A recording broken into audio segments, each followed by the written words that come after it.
By the way, how are you with Joe Brady now? You're all in, right? Yeah. So we had one of the comments. When was he not? And I should, Yeah. no, I'm setting something up here. Oh, okay. One of the comments, and I apologize to whoever commented that I don't specifically remember who it was, but they were like, is Dan transferring his man crush and love from Dable to Brady? Ooh. It's tough to reach Dable level. That's He was what the one I that thought. got away. Not there yet. But I'm I'm ready to be hurt.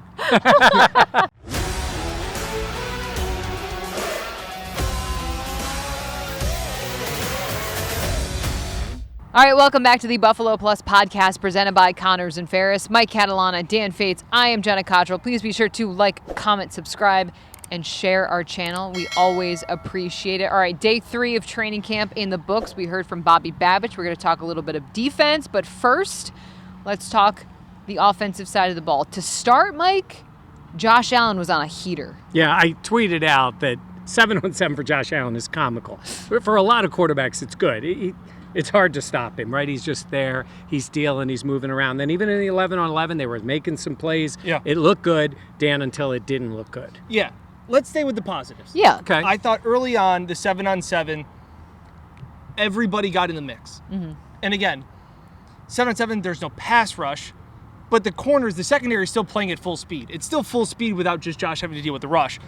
Kincaid had a great back shoulder catch against Rasul Douglas. Then Coleman caught a ball that was an adjusted route because I think Coleman saw that Rasul didn't have help over the top. Josh and Keon, same exact page, went over the top. That got the crowd really into it early on. And that's when it was 2 for 2, and you're like, woo. Yeah. That was a nice dime. Then he had a nice ball over the middle, nice little touch pass to Dawson Knox. That was nice. He caught that one. And then Khalil Shakir ran a wheel route off the corner. Down the sidelines, Keon laid the pick, kind of the rub on the outside. And again, another just beautiful touch pass by Josh. So 7-on-7 was phenomenal. It was a great start there. And as practice went on, the defense got kind of the last laugh.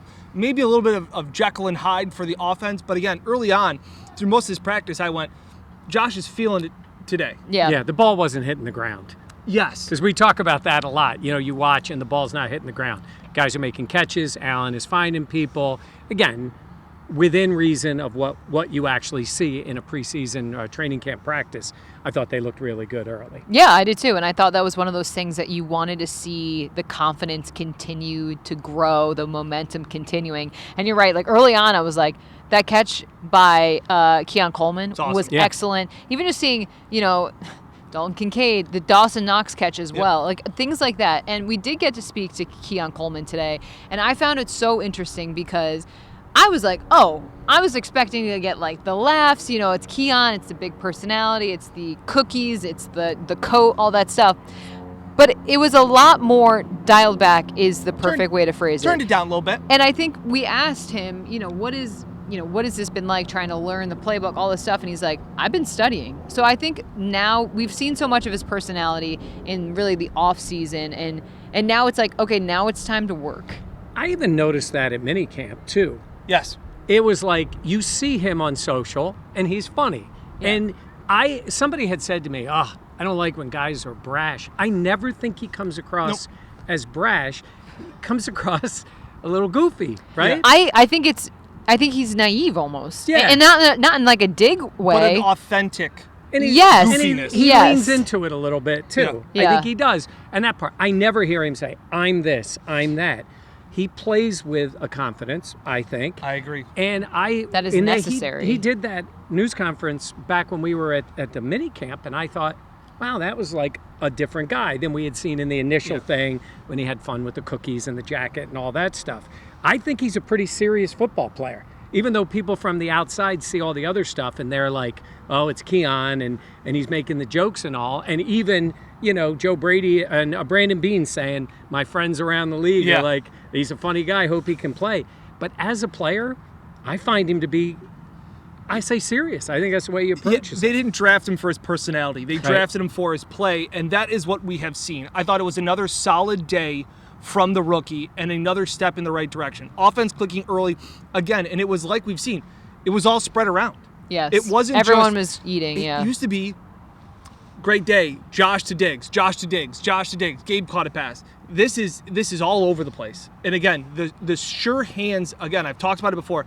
I love Keon's hands. He had a catch. They also did one-on-one reps at the end of practice, which I thought was different because usually they do that at the start of practice, one-on-one with the corners.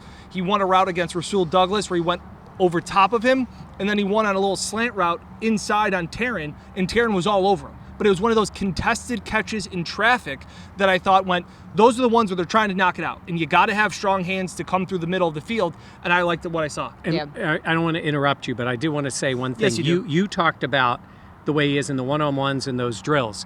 Listen, nobody was more competitive in those drills than Diggs. Correct. Diggs took every one of them Him that versus way. Trey was awesome. Oh, And I see some of that in Keon. I think, listen, he's a rookie too, so he better be. But I see some of that win, or attempt to win all the time. And I think, doesn't mean that's going to play out to 1,200 yards, but it means if the guy is working and really, that's, again, taking his craft seriously at the work time, I think that's good. I liked that philosophy switch in him of like, okay, now it's time that you kind of dig in. You can still have fun, obviously. Yep. Like this is a team that I think you have to show your personality, but also like you mentioned, the dialing it back is perfect because the main thing is the main thing. And I think as a rookie, All right, coach.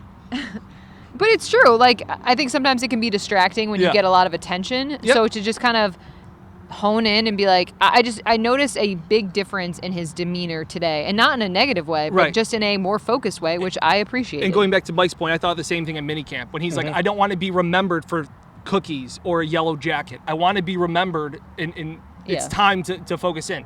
I will say too, the ball that he caught in the 7-on-7 over Rasul Douglas, he then, Rasul ended up on the ground because he was trying to leap up for the catch, which was a perfect throw by Josh.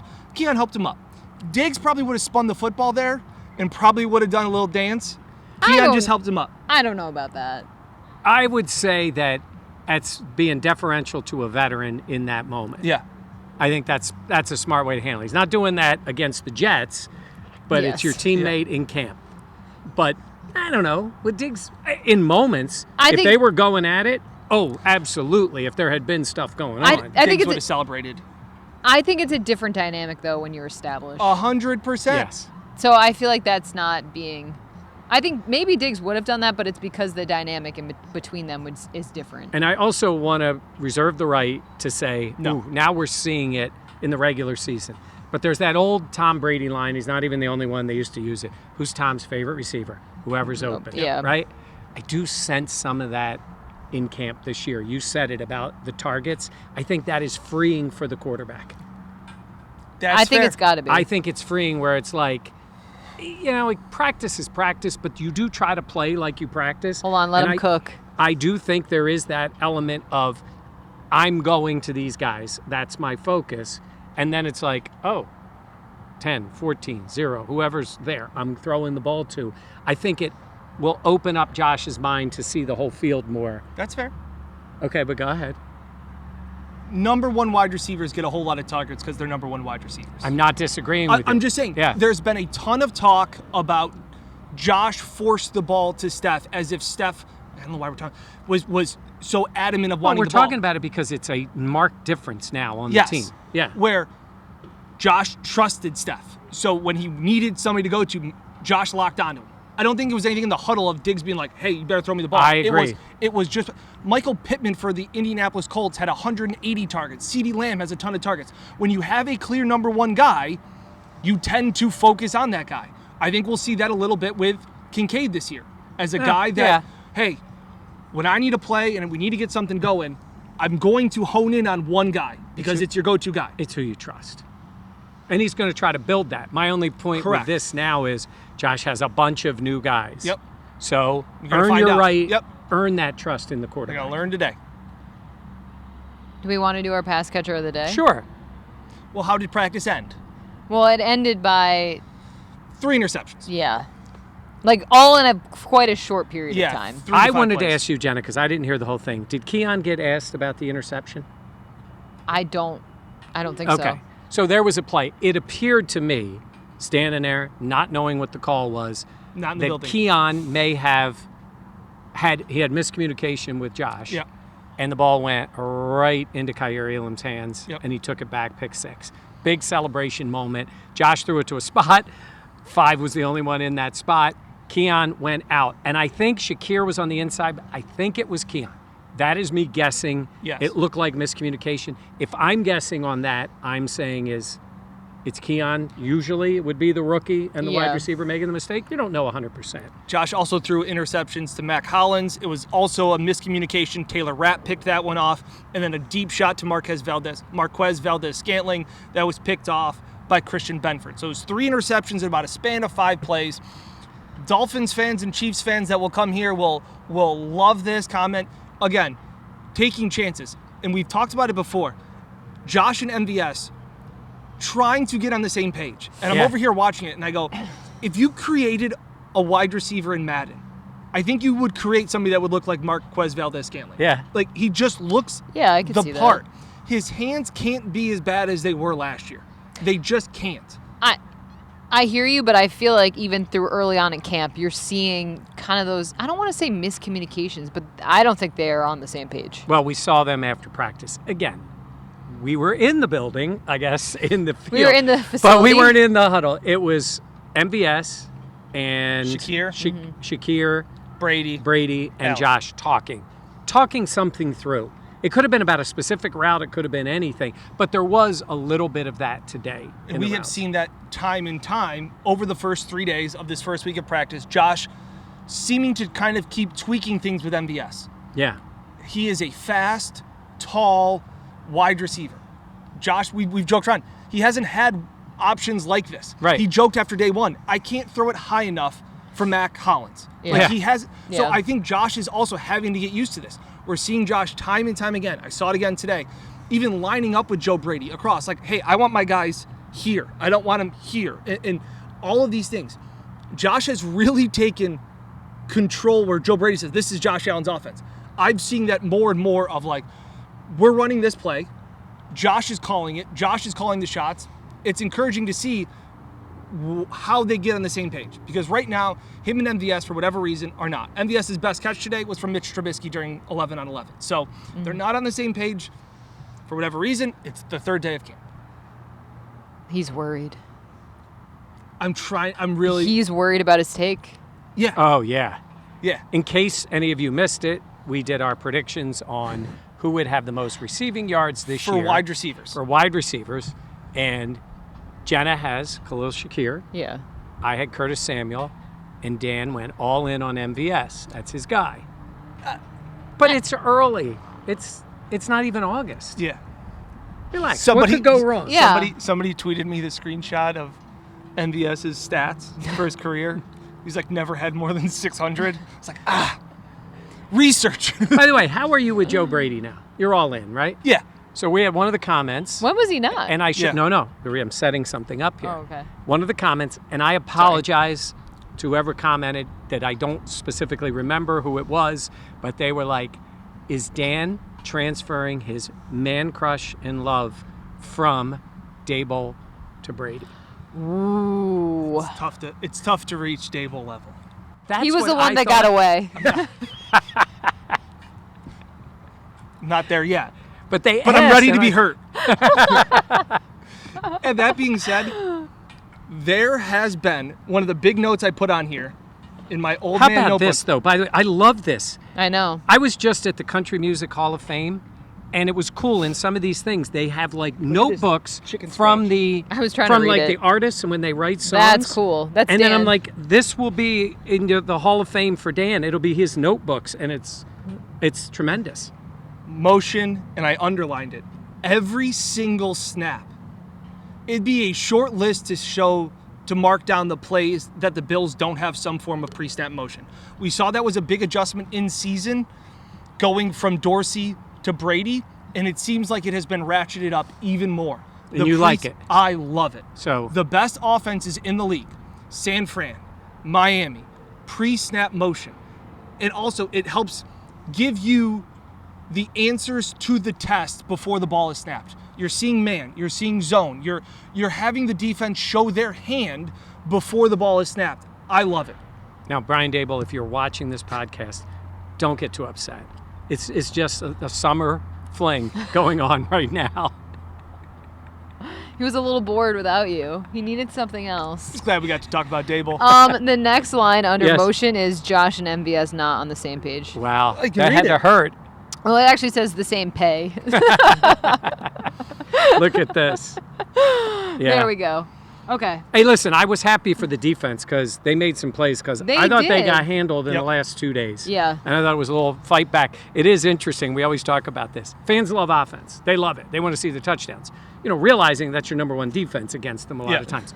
It is good for the defense to have their day and to get to do some celebrating. Good for Kyer, even though he was right place, right still time. caught He it. was the Yeah. right place, and he took it back. I think that's good. And the offense, again, like you said, it sort of went to a point and then it went bad, and that's what it was today. And it's interesting because we did get to hear from Bobby Babbage Yep. today. And I feel like we've talked so much about the energy that they bring, all of that stuff. But it was nice talking to him, and I loved his answer about, what's the biggest difference, being defensive coordinator now. How is it sinking in? What do you feel like you are still learning?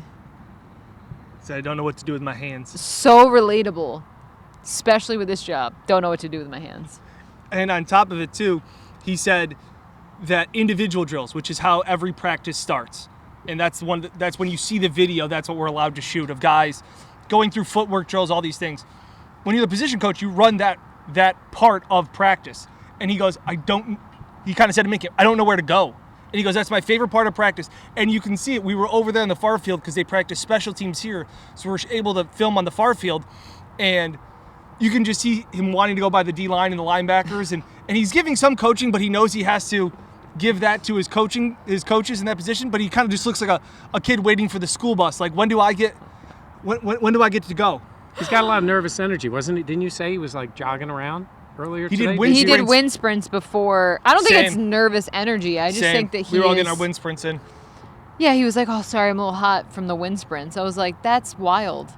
He's Well, he's young. doing media ruins my interrupts my workout routine. We bother same. everybody. Same. That's Shout out Bobby Babbage Senior, we had a nice talk with him. Yes. Talk to him. Here today. Buffalo Plus guy that he is. Big Yeah. Buffalo Plus guys. His family, they watch down in, Hilton Head. South Carolina. Oh, that's a beautiful. Yes, area. but he's up here. I said, got any notes for your son? I'm here with the grandkids, That's he says. cute. So there we go. And Bobby Babbage did touch on how cool that is, and I'm going to bring it back around to being at camp, but having his father there, Yep. being able to have his son there, his kids, that the Bills really preach that family dynamic, that family culture, and having training camp be a space for the players also to bring their families Yep. here and have their families interact with the families and the fans that are here. It is a really cool dynamic that I just love. And Yeah. the weather's been amazing. It is always really cool to see.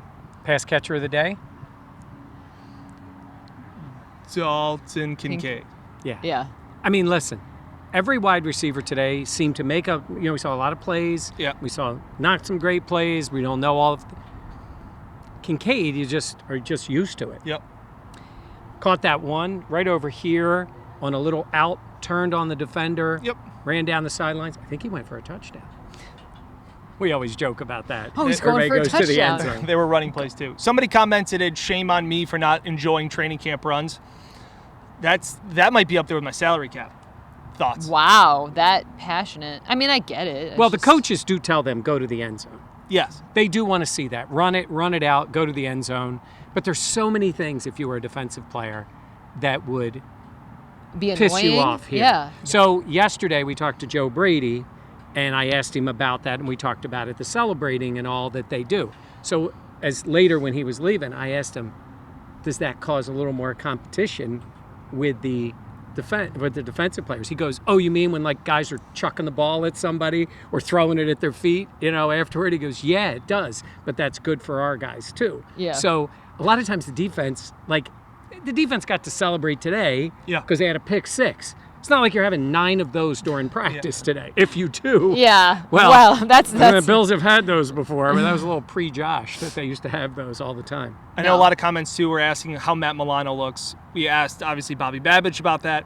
To have him back Yes. is just so refreshing. I think it takes a lot off of his plate. Just knowing that you have 2 studs Yes. at that position, I think is Are you telling. concerned at all? It sounded like a he'll be there when he needs to be there. What Yeah. he said was Matt Milano. He's working back, and it's only a matter of time until he's Matt Milano. I believe in him. I do believe in him too. It's a little bit of concern when I hear that. None. I think that's realistic. A little bit of concern. Just I because think it's gotten, been I It's think like they've 10 gotten months off. burned by Trey. I think they got burned by Vaughn. Maybe that's I think in they're my mind, tempering that's what I- yeah. expectations of. You've been hurt before. oh, that London trip. Oh, That was so bad. For Yeah. like on the field. yeah. The trip itself was fun. And just playing Jacksonville. Yeah, in Oh, they Jacksonville. got him this so year. the only reason I'm saying that is like it seems to have gone, I mean, you remember at the end of last year there was people thinking, hey, maybe Milano and all. I mean, he was obviously a long way away from being back. Yeah. Which tells you how serious it is, and he's working at it. Yep. I'll feel better when he looks like Matt Milano out there. But he is out there He on did, all the he Yeah. did have a snaps. catch. He did have a coverage. They went 11 on 11.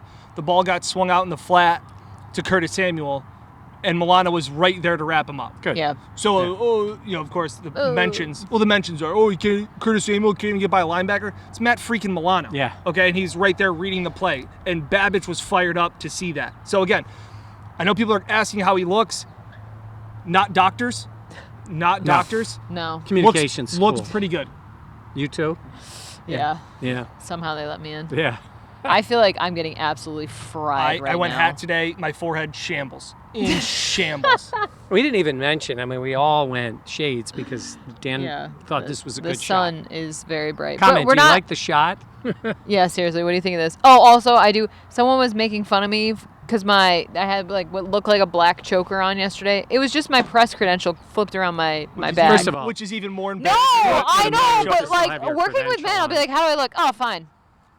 I thought you Look like I'm wearing a choker. I thought that's what I don't know, with jewelry or whatever you bring. Not that.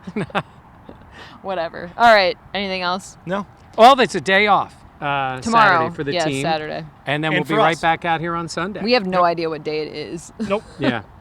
We'll be back here on Sunday. Yeah, and I'm only going to say this. We got something special coming up. Not 1,000% guaranteed. Yes. But it's close. We got something for us and for you guys coming up. Good for the Buffalo Plus channel. Cooking. And yeah, we got cooking. it. We'll let you know as soon as we know for sure.